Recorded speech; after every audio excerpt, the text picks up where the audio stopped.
our work on the World Trade Center, I think, would have made Dr. Selikoff very proud.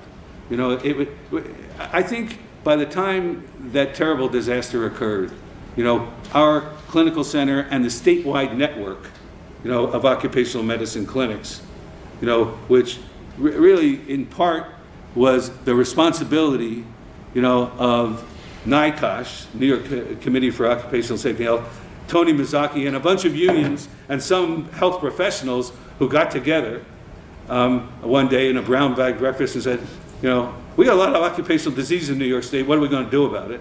There were a lot of discussions about, you know, sending vans to factory gates, et cetera. But the one really important thing that came out of it as an immediate consequence was that Phil Landrigan and Steve Markowitz did a study of occupational disease burden in New York State, and that was taken by labor, right, to the state legislature, and a certain amount of demands were made on the basis of that report. So we need a network of clinics that don't belong to either the employers or anybody else, right? But they can act in a public health mode, right? That was something that clearly Dr. Selikoff, you know, deeply approved of. He lived to see that develop and grow, right? And its public health orientation was something very much influenced by him.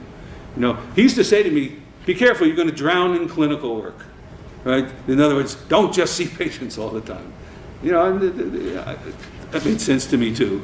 But the fact that we had a clinical center that would see individual workers and use what we learned from seeing them, you know, to figure out ways to prevent the exposures that gave rise to that individual's disease and everybody else in the shop, that orientation, you know, was something that I think reflected his way of looking at things, and that it enabled us, when that World Trade Center disaster occurred, to be in position to do the kind of thinking that Phil was talking about. It surely wasn't just I who pulled together that meeting. We all watched TV and saw what was happening and saw rescue workers being dragged off that pile, coughing and choking, and knew that there were going to be terrible respiratory consequences, never mind psychological consequences and maybe physical trauma consequences, you know, coming from that. And I think that we did the right thing in trying to take a public health approach, figure out what was going on as best we could, and try to intervene in what kind of evaluations and monitoring and treatment would go on. And I'll tell you this, once again, labor played a critical role, because we were in passive mode. We were getting drowned by requests to be evaluated, right? Our docs were working 2-3 shifts, you know, in a row. The staff, you know, was totally overwhelmed with work.